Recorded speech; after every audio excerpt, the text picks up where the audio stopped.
Hi friends, welcome to ഷാരൂസ് edu tips.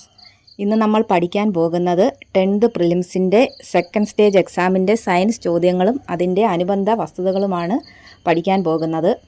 അതുപോലെ നമ്മൾ ഫസ്റ്റ് സ്റ്റേജിൻ്റെ റിലേറ്റഡ് ഫാക്ട്സ് വീഡിയോ, അതുപോലെ പ്രീവിയസ് ക്വസ്റ്റ്യൻ പേപ്പറൊക്കെ ചെയ്തിട്ടുണ്ടായിരുന്നു. അതിൽ നിന്ന് ഒരുപാട് ക്വസ്റ്റ്യൻ ഈ സെക്കൻഡ് സ്റ്റേജിൽ ചോദിച്ചു. അതിനകത്ത് ആ റിലേറ്റഡ് ഫാക്ട്സിനകത്ത് സയൻസ് ചെയ്തതിനകത്ത് യൂണിറ്റുകളിൽ നിന്ന് ചോദിച്ച ക്വസ്റ്റ്യന് പ്രവേഗമാറ്റത്തിൻ്റെ നിരക്ക്, ബലത്തിൻ്റെ യൂണിറ്റ്, അതുപോലെ പ്രോട്ടോണിന് പേര് നൽകിയത്, വാസോപ്രസിൻ, അതുപോലെ നദികളിൽ നിന്ന് കിഴക്കോട്ടൊഴുകുന്ന നദികൾ, അതേപോലെ ദേശീയ ഗീതം, ദേശീയ പതാക, ശ്രീനാരായണ ഗുരു, അങ്ങനെ ഒരുപാട് ചോദ്യങ്ങൾ ഈ റിലേറ്റഡ് ഫാക്ട്സ് വീഡിയോയും പ്രീവിയസ് ക്വസ്റ്റ്യൻ പേപ്പറും ഒക്കെ ചെയ്തത് ഇന്ന് ഒരുപാട് ക്വസ്റ്റ്യൻ വന്നിട്ടുണ്ടായിരുന്നു.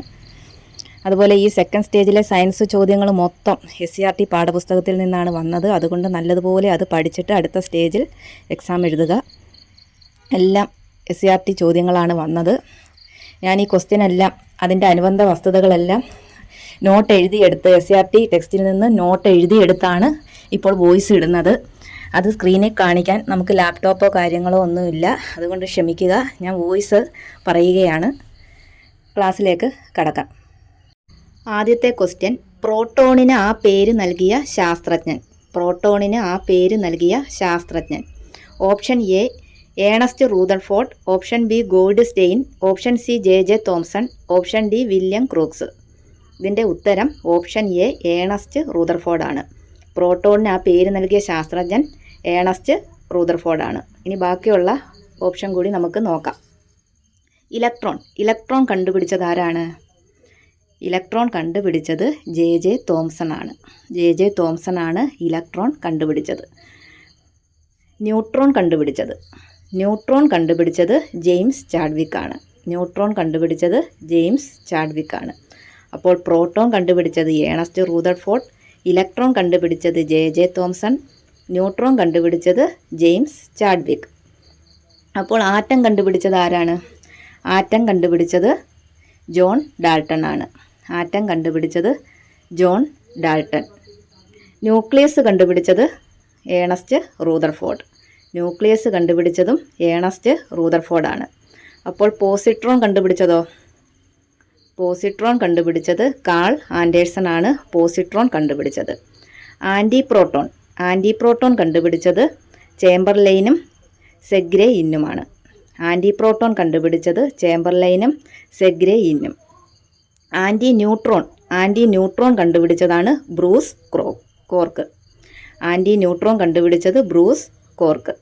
അപ്പോൾ പ്രോട്ടോൺ കണ്ടുപിടിച്ചത് ഏണസ്റ്റ് റൂദർഫോർഡ്, ഇലക്ട്രോൺ കണ്ടുപിടിച്ചത് J.J. തോംസൺ, ന്യൂട്രോൺ കണ്ടുപിടിച്ചത് ജെയിംസ് ചാഡ്വിക്. ആറ്റം കണ്ടുപിടിച്ചത് ജോൺ ഡാൾട്ടൺ. പോസിട്രോൺ കണ്ടുപിടിച്ചത് കാൾ ആൻഡേഴ്സൺ. ന്യൂക്ലിയസ് കണ്ടുപിടിച്ചതും ഏണസ്റ്റ് റൂദർഫോർഡ്. ആൻറ്റിപ്രോട്ടോൺ കണ്ടുപിടിച്ചത് ചേംബർലൈൻ സെഗ്രേ ഇൻ. ആൻറ്റി ന്യൂട്രോൺ കണ്ടുപിടിച്ചത് ബ്രൂസ് കോർക്ക്. അപ്പോൾ നമ്മൾ പറഞ്ഞ ക്വസ്റ്റ്യൻ, പ്രോട്ടോണിന് ആ പേര് നൽകിയ ശാസ്ത്രജ്ഞൻ ആരാണ്? Ernest Rutherford. അടുത്ത ക്വസ്റ്റ്യൻ, LPGയിലെ മുഖ്യ ഘടകം. Option A methane, option B butane, option C ethane, option D propane. ഇതിൻ്റെ ആൻസർ ഓപ്ഷൻ ബി ബ്യൂട്ടെയിൻ ആണ്. അപ്പോൾ LPGയിലെ മുഖ്യ ഘടകം ബ്യൂട്ടെയിൻ ആണ്. അടുത്ത ക്വസ്റ്റ്യൻ, പ്രവേഗമാറ്റത്തിൻ്റെ നിരക്ക്.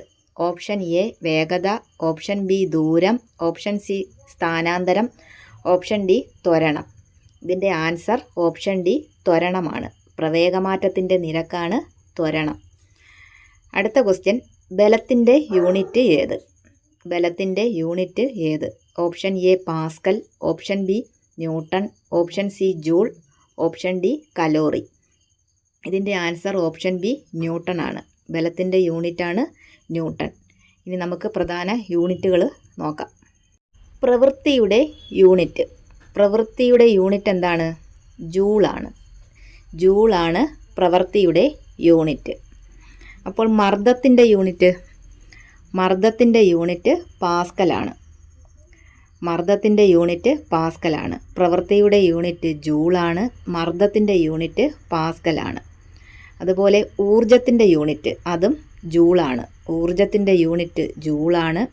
താപോർജത്തിൻ്റെ യൂണിറ്റ് അതും ജൂളാണ്. അപ്പോൾ താപോർജത്തിൻ്റെ യൂണിറ്റ് ജൂളാണ്, ഊർജത്തിൻ്റെ യൂണിറ്റ് ജൂളാണ്, പ്രവൃത്തിയുടെ യൂണിറ്റ് ജൂളാണ്, മർദ്ദത്തിൻ്റെ യൂണിറ്റ് പാസ്കലാണ്. ദൂരത്തിൻ്റെ യൂണിറ്റ് മീറ്ററാണ് ദൂരത്തിൻ്റെ യൂണിറ്റ്. അതുപോലെ സ്ഥാനാന്തരത്തിൻ്റെ യൂണിറ്റും മീറ്ററാണ്. അപ്പോൾ മീറ്റർ ദൂരത്തിൻ്റെയും സ്ഥാനാന്തരത്തിൻ്റെയും യൂണിറ്റാണ്. അതുപോലെ ത്വരണത്തിൻ്റെ യൂണിറ്റാണ് metre per second square. Metre per second square ആണ് ത്വരണത്തിൻ്റെ യൂണിറ്റ്. പ്രവേഗത്തിൻ്റെ യൂണിറ്റ് മീറ്റർ പെർ സെക്കൻഡ് ആണ്.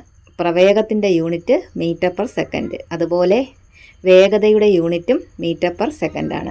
അപ്പോൾ പ്രവേഗത്തിൻ്റെയും വേഗതയുടെയും യൂണിറ്റ് മീറ്റർ പെർ സെക്കൻഡ് ആണ്. ത്വരണത്തിൻ്റെ unit metre per second square ആണ്.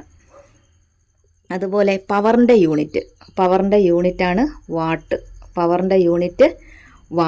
ബലത്തിൻ്റെ യൂണിറ്റ് ന്യൂട്ടൺ. അതുപോലെ ആവൃത്തിയുടെ യൂണിറ്റ് ഹെർട്സ്. ആവൃത്തിയുടെ യൂണിറ്റാണ് ഹെർട്സ്.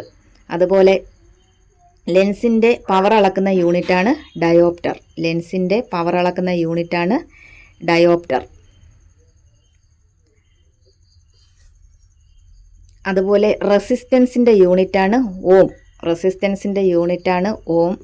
റെസിസ്റ്റിവിറ്റിയുടെ യൂണിറ്റാണ് ഓം മീറ്റർ. റെസിസ്റ്റിവിറ്റി ആണെങ്കിൽ ഓം മീറ്റർ, റെസിസ്റ്റൻസ് ആണെങ്കിൽ ഓം ആണ്. അതുപോലെ പൊട്ടൻഷ്യൽ വ്യത്യാസത്തിൻ്റെ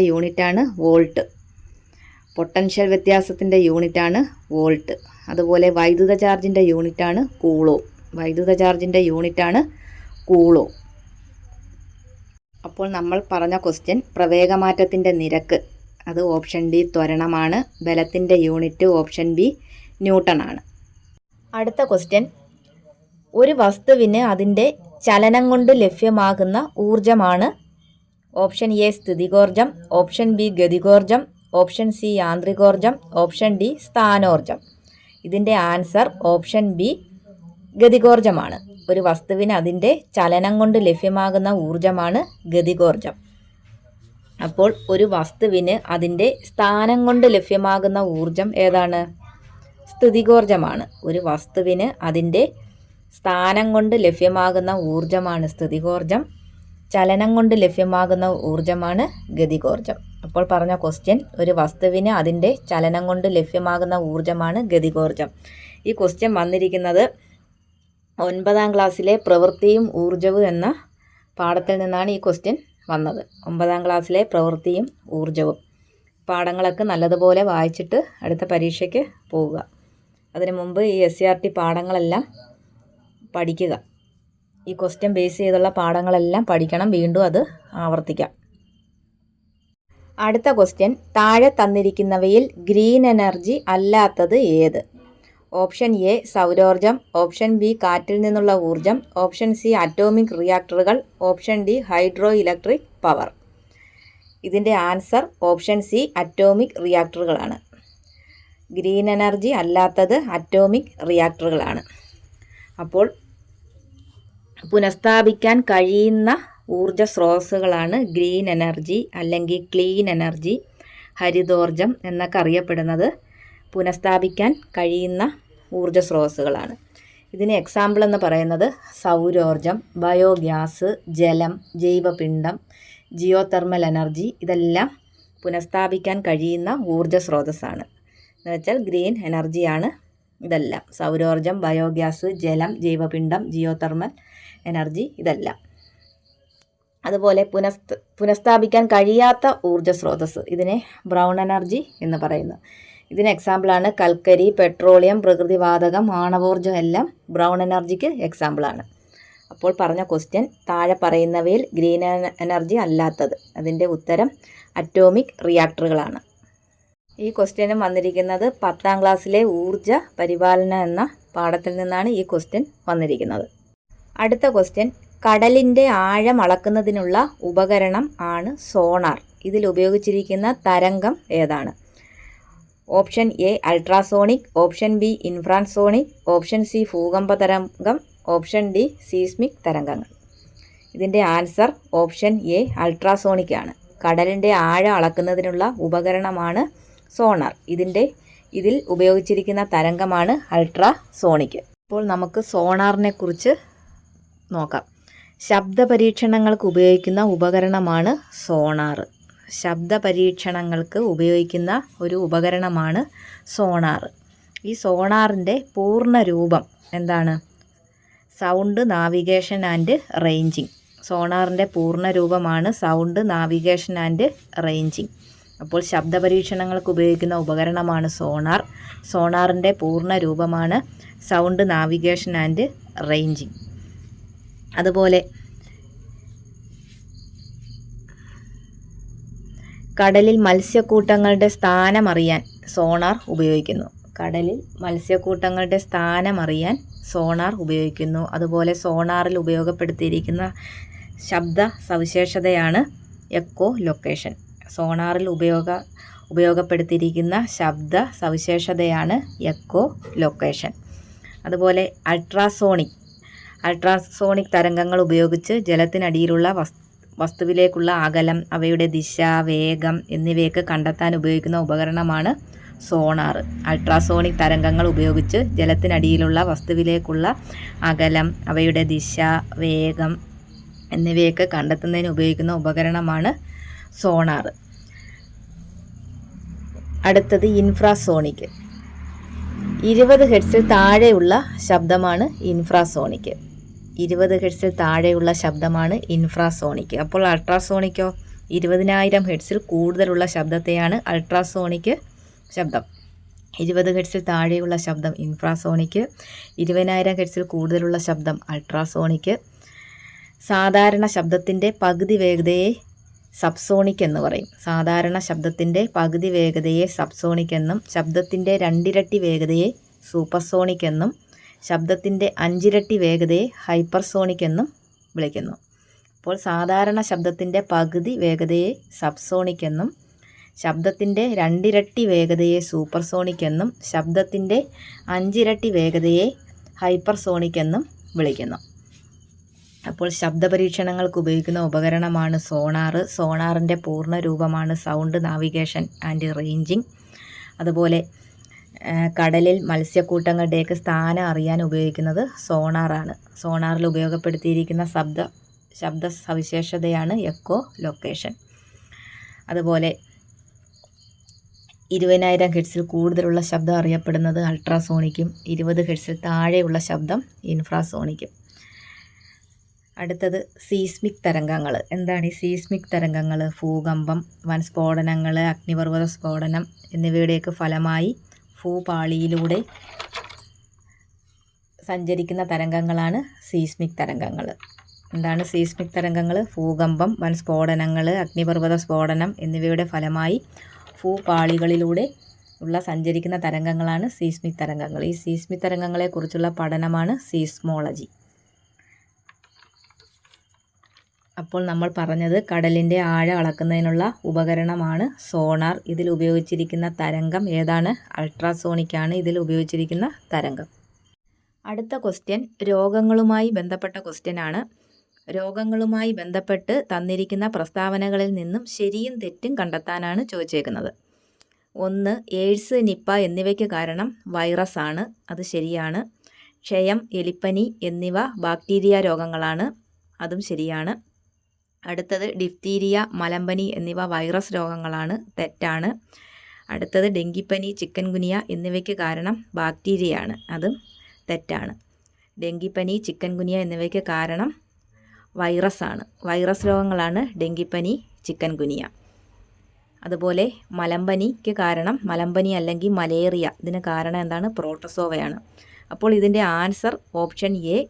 1ഉം 2ഉം ശരിയാണ്, 3ഉം 4ഉം തെറ്റാണ്. അപ്പോൾ നമുക്ക് വൈറസ് രോഗങ്ങൾ ഏതൊക്കെയാണ്? വൈറസ് രോഗങ്ങൾ ചിക്കൻ ഗുനിയ, പക്ഷിപ്പനി, ഡെങ്കിപ്പനി, അതുപോലെ പോളിയോ മൈലറ്റിസ് എന്ന് വെച്ചാൽ പിള്ളവാതം, പോളിയോ മൈലറ്റിസ്, അതുപോലെ വസൂരി, സ്മോൾ പോക്സ്, ഇതൊക്കെ വൈറസ് രോഗങ്ങളാണ്. ചിക്കൻ ഗുനിയ, പക്ഷിപ്പനി, ഡെങ്കിപ്പനി, പോളിയോ മൈലറ്റിസ് അല്ലെങ്കിൽ പിള്ളവാതം, വസൂരി, ഇതൊക്കെ വൈറസ് രോഗങ്ങളാണ്. ബാക്ടീരിയ രോഗങ്ങളാണ് സന്നിപാത ജ്വരം, ടൈഫോയിഡ്, കോളറ, അല്ലെങ്കിൽ വിഷൂചിക, കോളറ അല്ലെങ്കിൽ വിഷൂചിക, എലിപ്പനി, ഇതൊക്കെ ബാക്ടീരിയ രോഗങ്ങളാണ്. അതുപോലെ കുഷ്ഠം, ക്ഷയം, ഇതെല്ലാം ബാക്ടീരിയ രോഗങ്ങളാണ്. അതുപോലെ മലേറിയ, മലമ്പനിക്ക് കാരണം പ്രോട്ടോസോവയാണ് മലേറിയ അല്ലെങ്കിൽ മലമ്പനിക്ക് കാരണം. ഇതിൻ്റെ മറ്റൊരു പേരാണ് പ്ലാസ്മോഡിയം വൈവാക്സ്. പ്ലാസ്മോഡിയം വൈവാക്സ് എന്ന് പറയുന്നു. ഇത് ബാധിക്കുന്നത് എന്തിനെയാണ്? പ്ലീഹയാണ് ഇത് ബാധിക്കുന്നത്. മലേറിയ അല്ലെങ്കിൽ മലമ്പനി ബാധിക്കുന്നത് പ്ലീഹയാണ് ബാധിക്കുന്നത്. ഇത് പരത്തുന്നത് അനോഫിലിസ് പെൺകൊതുകാണ് ഈ രോഗം പരത്തുന്നത്. അപ്പോൾ രോഗങ്ങളെക്കുറിച്ച് നല്ലതുപോലെ പഠിക്കുക. അതുപോലെ വിറ്റാമിനുകളെക്കുറിച്ച് പഠിക്കണം. ചിലപ്പോൾ അത് ചോദിക്കാം ഇനി. അപ്പോൾ പറഞ്ഞ ക്വസ്റ്റ്യൻ രോഗങ്ങളുമായി ബന്ധപ്പെട്ട് തന്നിരിക്കുന്ന പ്രസ്താവനകളിൽ നിന്നും ശരിയും തെറ്റുമാണ് ചോദിച്ചേക്കുന്നത്. അതിൻ്റെ ആൻസർ ഓപ്ഷൻ എ 1ഉം 2ഉം ശരി, 3ഉം 4ഉം തെറ്റ്. ഇതാണ് ഇതിൻ്റെ ആൻസർ. അടുത്ത ക്വസ്റ്റ്യൻ, ക്യൂണി കൾച്ചർ താഴെ തന്നിരിക്കുന്നതിൽ ഏതുമായി ബന്ധപ്പെട്ടിരിക്കുന്നു? ക്യൂണി കൾച്ചർ താഴെ തന്നിരിക്കുന്നവയിൽ ഏതുമായി ബന്ധപ്പെട്ടിരിക്കുന്നു? ഓപ്ഷൻ എ തേനീച്ച വളർത്തൽ, ഓപ്ഷൻ ബി മുയൽ വളർത്തൽ, ഓപ്ഷൻ സി പട്ടുനൂൽപ്പുഴു വളർത്തൽ, ഓപ്ഷൻ ഡി മത്സ്യം വളർത്തൽ. ഇതിൻ്റെ ആൻസർ ഓപ്ഷൻ എ തേനീച്ച വളർത്തൽ. അപ്പോൾ ക്യൂണി കൾച്ചർ എന്ന് പറഞ്ഞാൽ തേനീച്ച വളർത്തലാണ്. അപ്പോൾ ബാക്കിയുള്ള ഓപ്ഷൻ നമുക്ക് നോക്കാം. സെറികൾച്ചർ, പട്ടുനൂൽപ്പുഴു വളർത്തൽ. സെറികൾച്ചർ എന്നാണ് പട്ടുനൂൽപ്പുഴു വളർത്തലിനെ പറയുന്നത്. സെറികൾച്ചർ പട്ടിൻ്റെ ഉൽപ്പാദനത്തിനായി. ഈ ക്വസ്റ്റ്യൻ വന്നിരിക്കുന്നത് 8ാം ക്ലാസ്സിലെ വീണ്ടെടുക്കാം വിളനിലങ്ങൾ എന്ന പാഠത്തിൽ നിന്നാണ് ഈ ക്വസ്റ്റ്യൻ വന്നിരിക്കുന്നത്.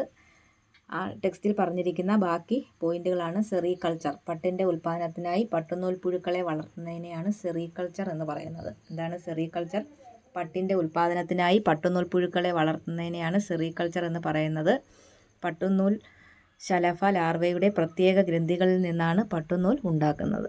പട്ടുനൂൽ ശലഭ ലാർവയുടെ പ്രത്യേക ഗ്രന്ഥികളിൽ നിന്നാണ് പട്ടുനൂൽ ഉണ്ടാക്കുന്നത്. ഇതിൻ്റെ മുഖ്യ ഇനങ്ങൾ മൾബറി പട്ടുനൂൽപ്പുഴു, ടസർ പട്ടുനൂൽപ്പുഴു, മുഗ പട്ടുനൂൽപ്പുഴു. അപ്പോൾ സെറികൾച്ചർ എന്ന് വെച്ചാൽ പട്ടിൻ്റെ ഉൽപ്പാദനത്തിനായി പട്ടുനൂൽപ്പുഴുക്കളെ വളർത്തുന്നതിനെ സെറികൾച്ചർ എന്ന് പറയുന്നു. പട്ടുനൂൽ ശലഭ ലാർവയുടെ പ്രത്യേക ഗ്രന്ഥികളിൽ നിന്നാണ് പട്ടുനൂൽ ഉണ്ടാക്കുന്നത്. ഇതിൻ്റെ മുഖ്യ ഇനങ്ങൾ എന്തൊക്കെയാണ്? മൾബറി പട്ടുനൂൽപ്പുഴു, ടസർ പട്ടുനൂൽപ്പുഴു, മുഗ പട്ടുനൂൽപ്പുഴു. അടുത്തത് പിസികൾച്ചർ. എന്താണ് പിസികൾച്ചർ എന്ന് പറഞ്ഞാൽ? പ്രകൃതിദത്ത ജലാശയങ്ങളിലും വയലുകളിലും കൃത്രിമ ടാങ്കുകളിലും ശാസ്ത്രീയമായ രീതിയിൽ മത്സ്യം വളർത്തുന്നതാണ് പിസികൾച്ചർ. അപ്പോൾ മത്സ്യം വളർത്തുന്നതിനെയാണ് പിസികൾച്ചർ എന്ന് പറയുന്നത്. പ്രകൃതിദത്ത ജലാശയങ്ങളിലും വയലുകളിലും കൃത്രിമ ടാങ്കുകളിലും ശാസ്ത്രീയമായ രീതിയിൽ മത്സ്യം വളർത്തുന്നതാണ് പിസികൾച്ചർ. അപ്പോൾ ഭക്ഷ്യ ആവശ്യത്തിനായി വളർത്തുന്ന മത്സ്യമാണ് കരിമീൻ, രോഹു, കട്ല. ഇതൊക്കെ ഭക്ഷ്യ ആവശ്യത്തിനായി വളർത്തുന്ന മത്സ്യങ്ങളാണ്. എന്തൊക്കെയാണ്? കരിമീൻ, രോഹു, കട്ല. അലങ്കാര മത്സ്യങ്ങളാണ് വളർത്തുന്ന അലങ്കാര മത്സ്യങ്ങളാണ് ഗോൾഡ് ഫിഷ്, ഗപ്പി. ഇതൊക്കെ അലങ്കാര മത്സ്യങ്ങളാണ്. ഇത്തരത്തിൽ വളർത്തുന്ന മുഖ്യ ചെമ്മീൻ ഇനങ്ങളാണ് നാരൻ, കാര എന്നിവ. നാരൻ, കാര എന്നിവ അലങ്കാര മുഖ്യ ചെമ്മീൻ ഇനങ്ങളാണ്. അലങ്കാര മത്സ്യങ്ങളാണ് ഗോൾഡ് ഫിഷ്, ഗപ്പി. അപ്പോൾ പിസികൾച്ചർ എന്ന് പറഞ്ഞാൽ പ്രകൃതിദത്ത ജലാശയങ്ങളിലും വയലുകളിലും കൃത്രിമ ടാങ്കുകളിലുമൊക്കെ ശാസ്ത്രീയമായ രീതിയിൽ മത്സ്യം വളർത്തുന്നതാണ് പിസികൾച്ചർ. അടുത്തത് ഫ്ലോറികൾച്ചറാണ്. എന്താണ് ഫ്ലോറികൾച്ചർ? വ്യാവസായിക അടിസ്ഥാനത്തിൽ പൂക്കൾ വളർത്തുന്ന കൃഷിരീതിയാണ് ഫ്ലോറികൾച്ചർ. വ്യാവസായിക അടിസ്ഥാനത്തിൽ പൂക്കൾ വളർത്തുന്ന കൃഷിരീതിയാണ് ഫ്ലോറികൾച്ചർ. അടുത്തത് എപ്പികൾച്ചർ, ശാസ്ത്രീയമായ തേനീച്ച വളർത്തൽ. ഇതാണ് എപ്പികൾച്ചർ. കോലൻ, മെല്ലിഫറ, ഞൊടിയൻ ഇനങ്ങളിൽപ്പെട്ട തേനീച്ചകളെയാണ് വളർത്തുന്നത്. എപ്പികൾച്ചർ ശാസ്ത്രീയമായ തേനീച്ച വളർത്തലാണ് എപ്പികൾച്ചർ. കോലൻ, മെല്ലിഫറ, ഞൊടിയൻ ഇനങ്ങളിൽപ്പെട്ട തേനീച്ചകളെയാണ് വളർത്തുന്നത്. അടുത്തത് ചോദിച്ചത് ക്യൂണികൾച്ചർ, മുയൽ വളർത്തലാണ് ക്യൂണികൾച്ചർ. ഗ്രേ ജെയിൻറ്റ്, വൈറ്റ് ജെയിൻറ്റ് എന്നീ ഇനങ്ങളെ വളർത്തുന്നു. അപ്പോൾ ഗ്രേ ജെയിൻറ്റ്, വൈറ്റ് ജെയിൻറ്റ് എന്നീ ഇനങ്ങളെയാണ് വളർത്തുന്നത്. അങ്കോറയെ രോമത്തിനായും വളർത്തുന്നു. അങ്കോറയെ രോമത്തിനായും വളർത്തുന്നു. അടുത്തത് മഷ്റൂ കൾച്ചർ, ശാസ്ത്രീയമായ കൂൺ വളർത്തലാണ് മഷ്റൂ കൾച്ചർ. പാൽക്കൂണ്, ചിപ്പിക്കൂണ് എന്നിവയൊക്കെയാണ് പ്രധാനമായി കൃഷി ചെയ്യുന്നത്. അപ്പോൾ എന്താണ് മഷ്റൂം കൾച്ചർ? ശാസ്ത്രീയമായ കൂൺ വളർത്തലാണ് മഷ്റൂം കൾച്ചർ. പാൽക്കൂണ്, ചിപ്പിക്കൂണ് എന്നിവയൊക്കെയാണ് പ്രധാനമായി കൃഷി ചെയ്യുന്നത്. അടുത്തത് ഹോർട്ടിക്കൾച്ചർ. എന്താണ് ഹോർട്ടിക്കൾച്ചർ? പഴം, പച്ചക്കറി എന്നിവ ശാസ്ത്രീയമായി കൃഷി ചെയ്യുന്നതിനെയാണ് ഹോർട്ടിക്കൾച്ചർ എന്ന് പറയുന്നത്. നാടൻ പഴങ്ങൾ കൂടാതെ ലിച്ചി, റംബുട്ടാൻ, ഡ്യൂറിയൻ തുടങ്ങിയവ അത്യുൽപാദന പഴങ്ങളും ഒക്കെ കൃഷി ചെയ്യുന്നു. ഹോർട്ടിക്കൾച്ചർ പഴം, പച്ചക്കറി എന്നിവ ശാസ്ത്രീയമായി കൃഷി ചെയ്യുന്നതിനെയാണ് ഹോർട്ടിക്കൾച്ചർ എന്ന് പറയുന്നത്. അപ്പോൾ സെറികൾച്ചർ പട്ടിൻ്റെ ഉൽപ്പാദനത്തിനായി പട്ടുനൂൽ പുഴുക്കളെ വളർത്തുന്നതാണ് സെറികൾച്ചർ. പിസികൾച്ചർ എന്ന് പറഞ്ഞാൽ ശാസ്ത്രീയമായി വളർത്തുന്ന മത്സ്യ വളർത്തലാണ് പിസികൾച്ചർ. പ്രകൃതിദത്ത ജലാശയങ്ങളിലും വയലുകളിലും കൃത്രിമ ടാങ്കുകളിലും ശാസ്ത്രീയമായ രീതിയിൽ മത്സ്യം വളർത്തുന്നതാണ് പിസികൾച്ചർ. എപ്പിക്കൾച്ചർ എന്താണ്? ശാസ്ത്രീയമായ തേനീച്ച വളർത്തലാണ് എപ്പിക്കൾച്ചർ. ക്യൂണിക്കൾച്ചർ മുയൽ വളർത്തൽ.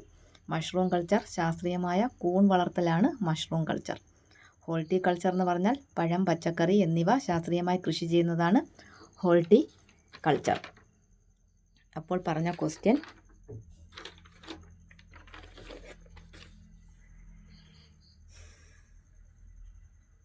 പറഞ്ഞ ക്വസ്റ്റ്യൻ ക്യൂണിക്കൾച്ചർ താഴെ തന്നിരിക്കുന്നവയിൽ ഏതുമായി ബന്ധപ്പെട്ടിരിക്കുന്നു? മുയൽ വളർത്തലാണ് ആൻസർ. അടുത്ത ക്വസ്റ്റ്യൻ കൈക്കുഴ, കാൽക്കുഴ എന്നിവിടങ്ങളിൽ കാണപ്പെടുന്ന അസ്ഥിസന്ധി ഏതാണ്? കൈക്കുഴ, കാൽക്കുഴ എന്നിവിടങ്ങളിൽ കാണപ്പെടുന്ന അസ്ഥിസന്ധി ഏതാണ്? ഓപ്ഷൻ എ ഗോളരസന്ധി, ഓപ്ഷൻ ബി വിജാഗിരി സന്ധി, ഓപ്ഷൻ സി കീലസന്ധി, ഓപ്ഷൻ ഡി തെന്നി നീങ്ങുന്ന സന്ധി. ഇതിൻ്റെ ആൻസർ ഓപ്ഷൻ ബി വിജാഗിരി സന്ധിയാണ്. നമുക്ക് ബാക്കി കൂടി നോക്കാം. തോളെല്ല്, ഇടുപ്പെല്ല് ഇവയിൽ കാണുന്ന സന്ധിയാണ് ഗോളരസന്ധി. തോളെല്ല്, ഇടുപ്പെല്ലിലൊക്കെ കാണുന്ന സന്ധിയാണ് ഗോളരസന്ധി. കൈമുട്ട്, കാൽമുട്ടിലൊക്കെ കാണുന്ന സന്ധിയാണ് വിജാഗിരി സന്ധി. അതുപോലെ കഴുത്തിൽ കാണപ്പെടുന്ന സന്ധിയാണ് കീലസന്ധി. കഴുത്തിൽ കാണപ്പെടുന്നത് തലയോട് നട്ടെല്ലിൻ്റെ മുകൾ ഭാഗം ചേരുന്ന ഭാഗം കഴുത്തിൽ കാണപ്പെടുന്നതാണ് കീലസന്ധി. അതുപോലെ കൈക്കുഴ, കാൽക്കുഴയിലൊക്കെ തെന്നി നീങ്ങുന്ന സന്ധി. അപ്പോൾ തോളല്ല്, ഇടുപ്പല്ല് എന്നിവയിൽ കാണുന്നത് ഗോളരസന്ധി, കൈമുട്ട്, കാൽമുട്ട് ഇവയിൽ കാണുന്നത് വിജാഗിരി സന്ധി, കഴുത്തിൽ കീലസന്ധി, കൈക്കുഴ, കാൽക്കുഴ തെന്നി നീങ്ങുന്ന സന്ധി. അടുത്ത ക്വസ്റ്റ്യൻ സസ്യങ്ങളിൽ ബീജസംയോഗത്തിന് ശേഷം നടക്കുന്ന പ്രവർത്തനം ഏതാണ്? ഓപ്ഷൻ എ ഓവ്യൂൾ വിത്താകുന്നു, ഓപ്ഷൻ ബി പരാഗണം, ഓപ്ഷൻ സി പുംബീജങ്ങൾ രൂപം കൊള്ളുന്നു, ഓപ്ഷൻ ഡി അണ്ഡമുണ്ടാകുന്നു. ഇതിൻ്റെ ആൻസർ ഓപ്ഷൻ എ ഓവ്യൂൾ വിത്താകുന്നു. സസ്യങ്ങളിൽ ബീജസംയോഗത്തിന് ശേഷം നടക്കുന്ന പ്രവർത്തനം ഓവ്യൂൾ വിത്താകുന്നു. ഇനി നമുക്ക് മനുഷ്യ ശരീരത്തിലെ ഏറ്റവും വലിയ കോശം എന്ന് പറയുന്നത് അണ്ഡമാണ്. മനുഷ്യ ശരീരത്തിലെ ഏറ്റവും വലിയ കോശം അണ്ഡമാണ്. അതുപോലെ അണ്ഡകോശങ്ങൾക്ക് ചലനശേഷി ഇല്ല. മനുഷ്യ ശരീരത്തിലെ ഏറ്റവും വലിയ കോശമാണ് അണ്ഡം. മനുഷ്യ ശരീരത്തിലെ ഏറ്റവും ചെറിയ കോശം എന്ന് പറയുന്നത് പുംബീജമാണ്. മനുഷ്യ ശരീരത്തിലെ ഏറ്റവും ചെറിയ കോശം പുംബീജമാണ്. ഈ പുംബീജവും പുരുഷ ഹോർമോണുകളും ഒക്കെ ഉൽപ്പാദിപ്പിക്കുന്നത് വൃഷണസഞ്ചിയിലാണ്. മനുഷ്യ ശരീരത്തിലെ ഏറ്റവും ചെറിയ കോശമാണ് പുംബീജം. ഈ പുംബീജങ്ങളും പുരുഷ ഹോർമോണുകളും ഒക്കെ ഉൽപ്പാദിപ്പിക്കുന്നത് വൃഷണസഞ്ചിയിലാണ്. ഈ ക്വസ്റ്റ്യൻ വന്നിരിക്കുന്നത് 8ാം ക്ലാസ്സിലെ തലമുറകളുടെ തുടർച്ചയ്ക്കായി എന്ന പാഠത്തിൽ നിന്നാണ്. ഇത് നല്ലതുപോലെ പഠിക്കുക. ഈ സസ്യങ്ങളിലെ ലൈംഗിക പ്രത്യുൽപാദന അവയവമാണ് പൂക്കൾ. ഈ പൂവിലെ ആൺലിംഗ അവയവമാണ് കേസരപുടം അല്ലെങ്കിൽ കേസരം എന്നൊക്കെ പറയുന്നത് പൂവിലെ ആൺലിംഗ അവയവമാണ്. പെൺലിംഗ അവയവമാണ് ജനിപുടം അല്ലെങ്കിൽ ജനി എന്നൊക്കെ പറയുന്നത് പെൺലിംഗാവയവമാണ്. അതുപോലെ ഈ കേസരപുടത്തിലെ പരാഗിയിലുള്ള പരാഗരേണുക്കളിലാണ് പുംബീജം കാണുന്നത്. കേസരപുടത്തിലെ പരാഗിയിലുള്ള പരാഗരേണുക്കളിലാണ് പുംബീജം കാണുന്നത്. അതുപോലെ ഈ പൂക്കളൊക്കെ പരാഗണം നടത്തിയാണ് പ്രത്യുൽപാദനം നടത്തുന്നത്. എന്താണ് പരാഗണം? പരാഗരേണു പരാഗണ സ്ഥലത്തേക്ക് മാറ്റപ്പെടുന്ന പ്രക്രിയയാണ് പരാഗണം. പരാഗരേണു അല്ലെങ്കിൽ ഈ പൂമ്പൊടി പരാഗണ സ്ഥലത്തേക്ക് മാറ്റപ്പെടുന്ന പ്രക്രിയയാണ് പരാഗണം. ഈ പരാഗരേണു അല്ലെങ്കിൽ പൂമ്പൊടി ആ പൂവിൻ്റെ തന്നെ പരാഗണ സ്ഥലത്ത് പതിക്കുമ്പോൾ അതിനെ സ്വപരാഗണമെന്നും, അതല്ല മറ്റൊരു പൂവിൻ്റെ പരാഗണ സ്ഥലത്താണ് പതിക്കുന്നതെങ്കിൽ അതിനെ പരപരാഗണം എന്നും പറയുന്നു. ഈ സസ്യങ്ങളിൽ ലൈംഗിക പ്രത്യുൽപാദനവും അലൈംഗിക പ്രത്യുൽപാദനവും ഉണ്ട്. അതിനകത്ത് ഈ അലൈംഗിക പ്രത്യുൽപാദനത്തിൽ വരുന്നതാണ് ബാക്ടീരിയ. അത് ദ്വിവിഭജനം വഴിയാണ് പ്രത്യുൽപാദനം നടത്തുന്നത്. ബാക്ടീരിയ ദ്വിവിഭജനം വഴിയാണ് പ്രത്യുൽപാദനം നടക്കുന്നത്. ഇത് SCERT കൊടുത്തേക്കുന്ന ഭാഗമാണ്. അതുപോലെ ഫംഗസ് രേണുക്കൾ വഴിയാണ് പ്രത്യുൽപാദനം നടക്കുന്നത്. ഹൈഡ്ര മുകുളനം വഴിയാണ് പ്രത്യുൽപാദനം നടക്കുന്നത്. അപ്പോൾ പറഞ്ഞ ക്വസ്റ്റ്യൻ, സസ്യങ്ങളിൽ ബീജസംയോഗനത്തിന് ശേഷം നടക്കുന്ന പ്രവർത്തനം ഏതാണ്? ഓവ്യൂൾ വിത്താകുന്നു. ആ ഭാഗം നല്ലതുപോലെ പഠിക്കണേ. അടുത്ത ക്വസ്റ്റ്യൻ, എക്സിറ്റു കൺസർവേഷന് ഉദാഹരണം ഏത്? ഓപ്ഷൻ എ ബയോസ്ഫിയർ റിസർവുകൾ, ഓപ്ഷൻ ബി നാഷണൽ പാർക്കുകൾ, ഓപ്ഷൻ സി ബൊട്ടാണിക്കൽ ഗാർഡനുകൾ, ഓപ്ഷൻ ഡി കമ്മ്യൂണിറ്റി റിസർവുകൾ. ഇതിൻ്റെ ആൻസർ ഓപ്ഷൻ സി ബൊട്ടാണിക്കൽ ഗാർഡനുകളാണ്. എക്സിറ്റു കൺസർവേഷന് ഉദാഹരണമാണ് ബൊട്ടാണിക്കൽ ഗാർഡനുകൾ. നമുക്കടുത്തത് നാഷണൽ പാർക്കുകൾ നോക്കാം. SCERT കൊടുത്തിരിക്കുന്നത് നാഷണൽ പാർക്കുകൾ വന്യജീവി സംരക്ഷണത്തോടൊപ്പം ഒരു മേഖലയിലെ ചരിത്ര സ്മാരകങ്ങൾ, പ്രകൃതി വിഭവങ്ങൾ, ഭൗമ സവിശേഷതകൾ എന്നിവ കൂടി സംരക്ഷിക്കുന്നതിനായി രൂപീകരിക്കപ്പെട്ടവയാണ് നാഷണൽ പാർക്കുകൾ. എന്താണ് നാഷണൽ പാർക്കുകൾ? വന്യജീവി സംരക്ഷണത്തോടൊപ്പം ഒരു മേഖലയിലെ ചരിത്ര സ്മാരകങ്ങൾ, പ്രകൃതി വിഭവങ്ങൾ, ഭൗമ സവിശേഷതകൾ എന്നിവ കൂടി സംരക്ഷിക്കുന്നതിനായി രൂപീകരിക്കപ്പെട്ടവയാണ് നാഷണൽ പാർക്കുകൾ. ഇരവികുളം, സൈലൻറ്റ് വാലി, ആനമുടിച്ചോല, മതികട്ടാൻ ചോല, പാമ്പാടും ചോല എന്നിവയൊക്കെയാണ് കേരളത്തിലെ നിലവിലുള്ള നാഷണൽ പാർക്കുകൾ. അടുത്തത് വന്യജീവി സങ്കേതങ്ങളാണ്. ആവാസ വ്യവസ്ഥകളെ പരിരക്ഷിച്ചുകൊണ്ട് വന്യജീവികളുടെ വംശനാശം തടയാനായി പ്രഖ്യാപിക്കപ്പെട്ടിട്ടുള്ള വനമേഖലകളാണ് ഇവ. പേപ്പാറ, പെരിയാർ, വയനാട് തുടങ്ങിയ കേരളത്തിലെ വന്യജീവി സങ്കേതങ്ങളാണ്. ഈ വന്യജീവി സങ്കേതങ്ങൾക്ക് ഉദാഹരണമാണ് പേപ്പാറ, പെരിയാർ, വയനാട് തുടങ്ങിയ കേരളത്തിലെ വന്യജീവി സങ്കേതങ്ങൾ. അപ്പോൾ വന്യജീവി സങ്കേതങ്ങൾ ആവാസ വ്യവസ്ഥകളെ പരിരക്ഷിച്ചുകൊണ്ട് വന്യജീവികളുടെ വംശനാശം തടയാനായി പ്രഖ്യാപിക്കപ്പെട്ടിട്ടുള്ള വനമേഖലകളാണ് വന്യജീവി സങ്കേതങ്ങൾ. അടുത്തതെന്ന് പറയുന്നത് കമ്മ്യൂണിറ്റി റിസർവുകളാണ്. അത് പൊതുജന പങ്കാളിത്തത്തോടെ സംരക്ഷിക്കപ്പെടുന്ന പ്രദേശങ്ങളാണ് കമ്മ്യൂണിറ്റി റിസർവുകൾ. എന്താണ്? പൊതുജന പങ്കാളിത്തത്തോടെ സംരക്ഷിക്കപ്പെടുന്ന പ്രദേശങ്ങളാണ് കമ്മ്യൂണിറ്റി റിസർവുകൾ. ജനവാസ കേന്ദ്രങ്ങൾക്കിടയിലെ പരിസ്ഥിതി പ്രാധാന്യമേറിയ പ്രദേശങ്ങളാണിവ. മലപ്പുറം, കോഴിക്കോട് ജില്ലകളിലായി സ്ഥിതി ചെയ്യുന്ന കടലുണ്ടി കമ്മ്യൂണിറ്റി റിസർവ് ഇതിന് ഉദാഹരണമാണ്. കമ്മ്യൂണിറ്റി റിസർവുകൾ പൊതുജന പങ്കാളിത്തത്തോടെ സംരക്ഷിക്കപ്പെടുന്ന പ്രദേശങ്ങളാണ് കമ്മ്യൂണിറ്റി റിസർവുകൾ. ജനവാസ കേന്ദ്രങ്ങൾക്കിടയിലെ പരിസ്ഥിതി പ്രാധാന്യമേറിയ പ്രദേശങ്ങളാണിവ. മലപ്പുറം, കോഴിക്കോട് ജില്ലകളിലായി സ്ഥിതി ചെയ്യുന്ന കടലുണ്ടി കമ്മ്യൂണിറ്റി റിസർവ് ഇതിന് ഉദാഹരണമാണ്. അടുത്തതെന്ന് പറയുന്നത് ബയോസ്ഫിയർ റിസർവാണ്. ലോകത്തിലെ പ്രധാനപ്പെട്ട ആവാസ വ്യവസ്ഥകളെയും ജൈവ വൈവിധ്യത്തെയും ജനിതക സ്രോതസ്സുകളെയും സംരക്ഷിക്കുക എന്ന ഉദ്ദേശത്തോടെ സ്ഥാപിക്കപ്പെട്ട വിശാലമായ ഭൂപ്രദേശമാണിത്. നീലഗിരി, അഗസ്ത്യമല എന്നിവയാണ് പ്രധാനപ്പെട്ട ബയോസ്ഫിയർ റിസർവുകൾ. കേരളത്തിലെ പ്രദേശങ്ങളിൽ കൂടി ഉൾപ്പെട്ടിരിക്കുന്നു.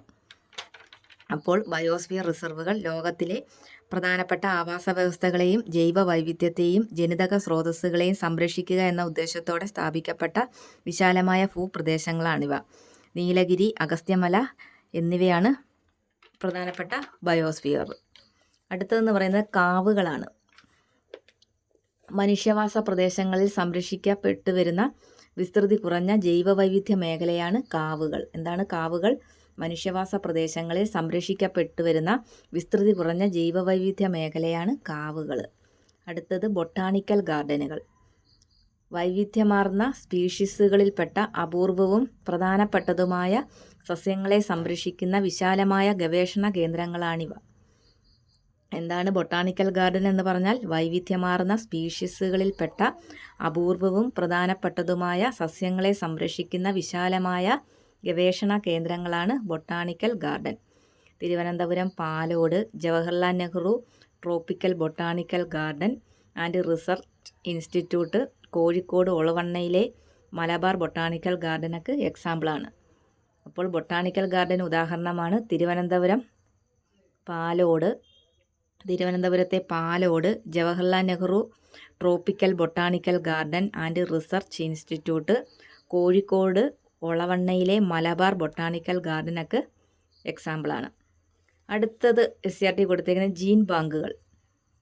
വിത്തുകൾ, ബീജങ്ങൾ മുതലായവ ശേഖരിക്കാനും ദീർഘകാലത്തേക്ക് സംരക്ഷിക്കാനുമുള്ള സംവിധാനങ്ങളുള്ള ഗവേഷണ കേന്ദ്രങ്ങളാണിവ. ആവശ്യമായ അവസരങ്ങളിൽ ഇവ ഉപയോഗിച്ച് ജീവികളെ പുനഃസൃഷ്ടിക്കാനും കഴിയും. എന്താണ് ജീൻ ബാങ്കുകൾ? വിത്തുകൾ, ബീജങ്ങൾ മുതലായവ ശേഖരിക്കാനും കാലത്തേക്ക് സംരക്ഷിക്കാനുമുള്ള സംവിധാനങ്ങളുള്ള ഗവേഷണ കേന്ദ്രങ്ങളാണിവ. ആവശ്യമായ അവസരങ്ങളിൽ ഇവ ഉപയോഗിച്ച് ജീവികളെ പുനഃസൃഷ്ടിക്കാനും കഴിയും. ഉദാഹരണം തിരുവനന്തപുരം രാജീവ് ഗാന്ധി സെൻറ്റർ ഫോർ ബയോടെക്നോളജിയാണ് ഈ gene bank. Thiruvananthapuram Rajiv Gandhi centre for biotechnology. അടുത്തത് ഇക്കോളജിക്കൽ ഹോട്ട്സ്പോട്ടുകളാണ്. ലോകത്തെമ്പാടുമുള്ള 34 ഹോട്ട്സ്പോട്ടുകളിൽ 3 ഇന്ത്യയിലാണ്. ഏതൊക്കെയാണ്? പശ്ചിമഘട്ടം, വടക്ക് കിഴക്കൻ ഹിമാലയം, ഇൻഡോ ബർമ മേഖല എന്നിവ. ഇക്കോളജിക്കൽ ഹോട്ട്സ്പോട്ടുകൾ ലോകത്തെമ്പാടുമുള്ള 34 ഹോട്ട്സ്പോട്ടുകളിൽ 3 ഇന്ത്യയിലാണ്. അവ പശ്ചിമഘട്ടം, വടക്ക് കിഴക്കൻ ഹിമാലയം, ഇൻഡോ ബർമ മേഖല എന്നിവയാണ്. അടുത്ത ക്വസ്റ്റ്യൻ, ഗ്രന്ഥികോശങ്ങളിൽ കൂടുതലായി കാണപ്പെടുന്ന കോശാംഗം തിരഞ്ഞെടുക്കുക. ഗ്രന്ഥികോശങ്ങളിൽ കൂടുതലായി കാണപ്പെടുന്ന കോശാംഗം തിരഞ്ഞെടുക്കുക. ഓപ്ഷൻ എ ഫേനം, option B ribosome, option C endoplasmic reticulum, option D Golgi complex. ഇതിൻ്റെ answer option D Golgi complex ആണ്. ഈ ക്വസ്റ്റ്യൻ വന്നിരിക്കുന്നത് 8ാം ക്ലാസ്സിലെ കുഞ്ഞറയ്ക്കുള്ളിലെ ജീവരഹസ്യങ്ങൾ എന്ന പാഠത്തിൽ നിന്നാണ് ഈ ക്വസ്റ്റ്യൻ ചോദിച്ചിരിക്കുന്നത്. അപ്പോൾ ഗ്രന്ഥികോശങ്ങളിൽ കൂടുതലായി കാണപ്പെടുന്ന കോശാംഗമാണ് ഗോൾജി കോംപ്ലക്സ്. ഈ പ്ലേറ്റുകൾ അടുക്കി വച്ചിരിക്കുന്നത് പോലെ കാണുന്ന ഒരു കോശാംഗമാണ് ഗോൾജി വസ്തുക്കൾ. ഗ്രന്ഥികോശങ്ങൾ കൂടുതലായി കാണുന്നു. ഇതിനെ കോശത്തിലെ ട്രാഫിക് പോലീസ് എന്നറിയപ്പെടുന്നു. ഈ ഗോൾജി കോംപ്ലക്സ് അല്ലെ ഗോൾജി വസ്തുക്കൾ ഇതിനെ കോശത്തിലെ ട്രാഫിക് പോലീസ് എന്നറിയപ്പെടുന്നു. ഇതിൻ്റെ ധർമ്മം എന്ന് പറയുന്നത്, ഈ ഗോൾജി കോംപ്ലക്സിൻ്റെ ധർമ്മം എന്ന് പറയുന്നത് കോശത്തിൽ ഉൽപ്പാദിപ്പിക്കുന്ന സ്രവങ്ങളെ സംഭരിച്ചു വയ്ക്കുക. എന്നതാണ് ഈ ഗോൾജി കോംപ്ലക്സിൻ്റെ ധർമ്മം. സസ്യകോശങ്ങളിലും ജന്തുകോശങ്ങളിലും ഈ ഗോൾജി വസ്തുക്കൾ കാണാം. അപ്പോൾ ഇതിൻ്റെ ധർമ്മം എന്ന് പറയുന്നത് കോശത്തിൽ ഉൽപ്പാദിപ്പിക്കുന്ന സ്രവങ്ങളെ സംഭരിച്ചു വയ്ക്കുക എന്നതാണ് ഇതിൻ്റെ ധർമ്മം. സസ്യകോശങ്ങളിലും ജന്തുകോശങ്ങളിലും ഗോൾജി കോംപ്ലക്സ് കാണാം. അപ്പോൾ പ്ലേറ്റുകൾ അടുക്കി വെച്ചിരിക്കുന്നത് പോലെ കാണുന്ന കോശാംഗമാണ് ഗോൾജി കോംപ്ലക്സ്. ഗ്രന്ഥികോശങ്ങളിലാണ് കൂടുതലായി കാണുന്നത്. ഇതിനെ കോശത്തിലെ ട്രാഫിക് പോലീസ് എന്ന് അറിയപ്പെടുന്നു.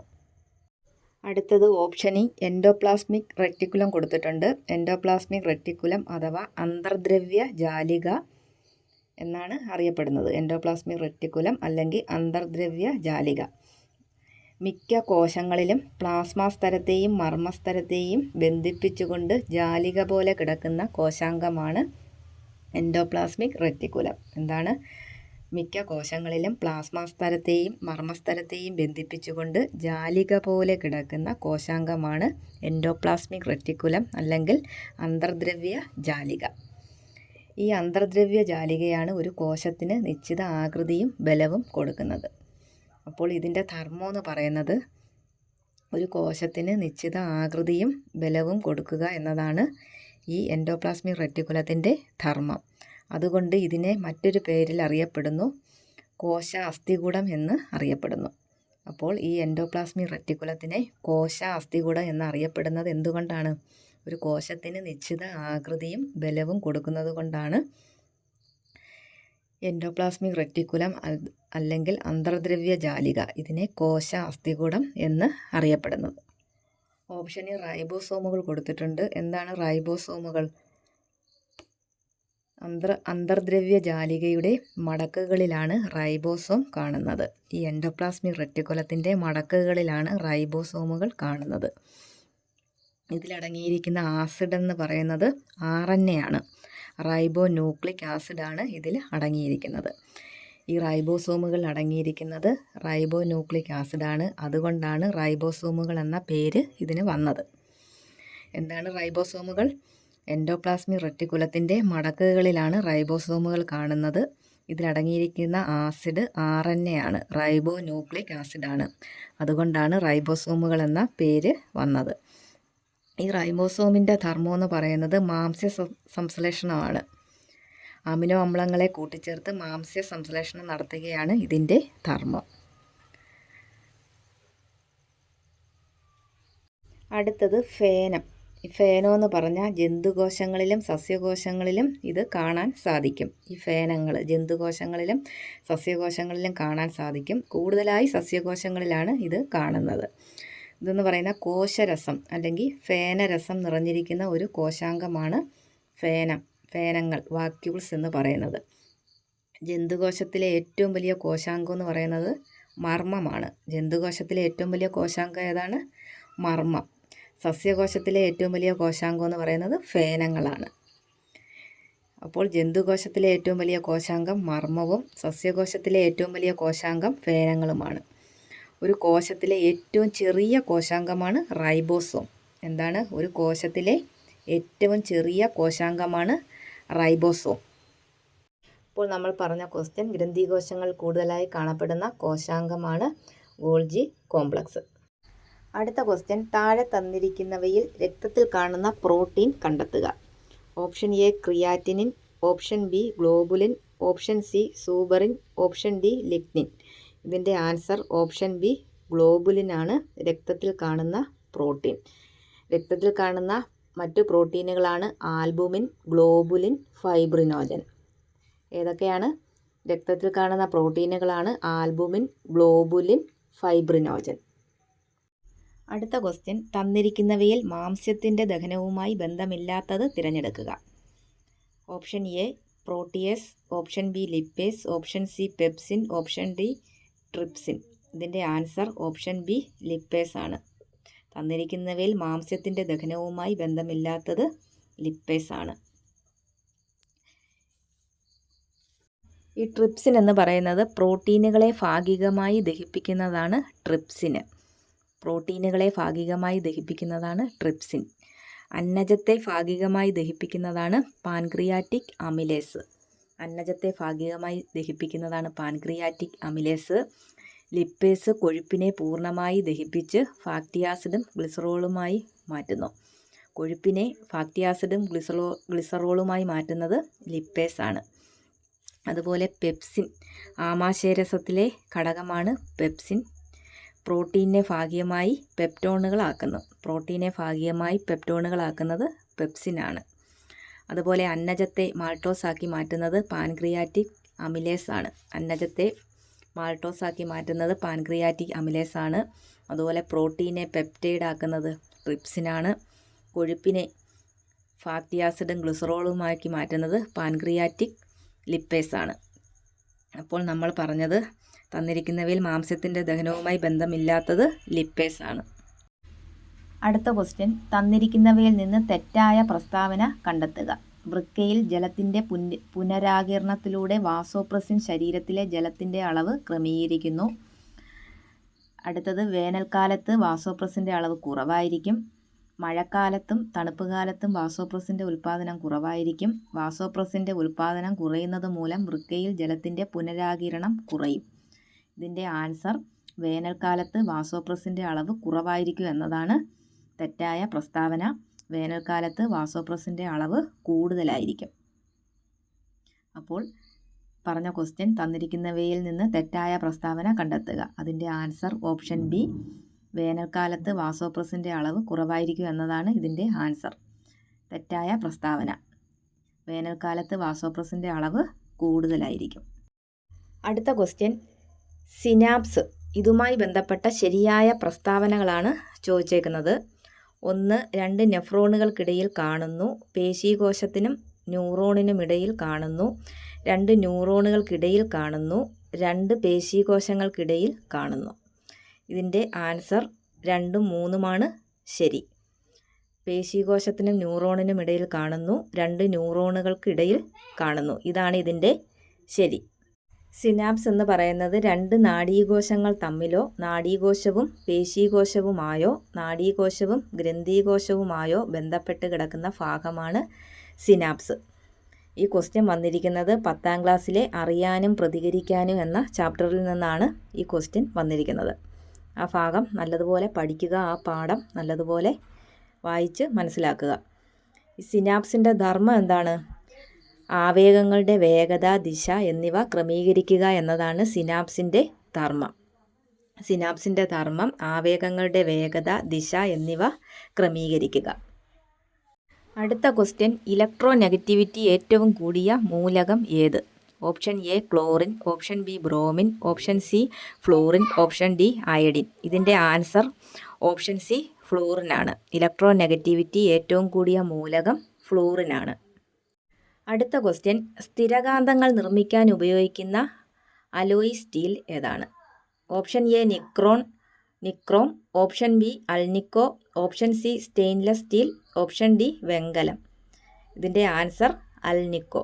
സ്ഥിരകാന്തങ്ങൾ നിർമ്മിക്കാൻ ഉപയോഗിക്കുന്ന അലോയ് സ്റ്റീലാണ് അൾനിക്കോ. ഈ അൾനിക്കോയുടെ പ്രത്യേകത എന്ന് പറയുന്നത് കാന്തിക സ്വഭാവം ഉള്ളതാണ് അൾനിക്കോ. ഇത് സ്ഥിരകാന്തങ്ങൾ നിർമ്മിക്കാൻ ഉപയോഗിക്കുന്നു. ഇത് SCERTയിൽ ഒരു ബോക്സായിട്ട് കൊടുത്തിട്ടുണ്ട്, സ്റ്റെയിൻലെസ് സ്റ്റീൽ. ഇതിൻ്റെ പ്രത്യേകത എന്ന് പറയുന്നത് നല്ല ഉറപ്പുള്ളതാണ് സ്റ്റെയിൻലെസ് സ്റ്റീൽ. ഇതിൻ്റെ ഉപയോഗം എന്ന് പറയുന്നത് പാത്രങ്ങൾ, വാഹനങ്ങളുടെ ഭാഗങ്ങളൊക്കെ നിർമ്മിക്കാൻ ഉപയോഗിക്കുന്നത് സ്റ്റെയിൻലെസ് സ്റ്റീലാണ്. എന്താണ് സ്റ്റെയിൻലെസ് സ്റ്റീൽ എന്ന് പറയുന്നത്?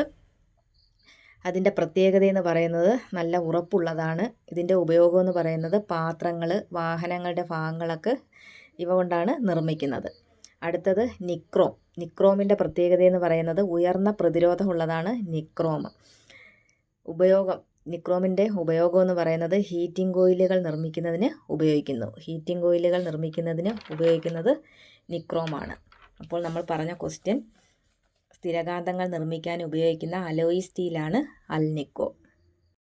അടുത്ത ക്വസ്റ്റ്യൻ, താഴെ തന്നിരിക്കുന്നവയിൽ തെർമോപ്ലാസ്റ്റിക് അല്ലാത്തത് ഏത്? Option A polythene, option B polyvinyl chloride, option C Bakelite, option D nylon. ഇതിൻ്റെ ആൻസർ എന്ന് പറയുന്നത് ഓപ്ഷൻ സി ബേക്കലൈറ്റ് ആണ് തെർമോപ്ലാസ്റ്റിക് അല്ലാത്തത്. അപ്പോൾ തെർമോപ്ലാസ്റ്റിക് പോളിത്തീൻ ഒരു തെർമോപ്ലാസ്റ്റിക് ആണ്. ഇതിൻ്റെ ഉപയോഗം എന്ന് പറയുന്നത് വിവിധ പാക്കറ്റുകൾ, ട്യൂബുകൾ, കണ്ടെയ്നറുകൾ എന്നിവയൊക്കെ നിർമ്മിക്കാൻ ഉപയോഗിക്കുന്നത് പോളിത്തീനാണ്. അതുപോലെ പോളിവിനൈൽ ക്ലോറൈഡ് PVC ഇതും തെർമോപ്ലാസ്റ്റിക് ആണ്. ഇതിൻ്റെ ഉപയോഗം എന്ന് പറയുന്നത് ഇലക്ട്രിക്കൽ വയറിങ്, പ്ലംബിങ്, ഷൂസുകൾ, ഹാൻഡ് ബാഗുകൾ, റെയിൻകോട്ടുകൾ, ബോട്ടിലുകൾ, ഫർണിച്ചറുകൾ എന്നിവയൊക്കെ നിർമ്മിക്കാൻ ഉപയോഗിക്കുന്നത് ഈ പോളിവിനൈൽ ക്ലോറൈഡാണ്. എന്താണ് ഉപയോഗം? ഇലക്ട്രിക്കൽ വയറിങ്ങിന്, പ്ലംബിങ്ങിന്, ഷൂസുകളൊക്കെ, അതുപോലെ ഹാൻഡ് ബാഗുകൾ, റെയിൻകോട്ടുകൾ, ബോട്ടിലുകൾ, ഫർണിച്ചറുകളൊക്കെ എന്നിവ നിർമ്മിക്കാൻ ഉപയോഗിക്കുന്നത് പോളിവിനൈൽ ക്ലോറൈഡാണ്.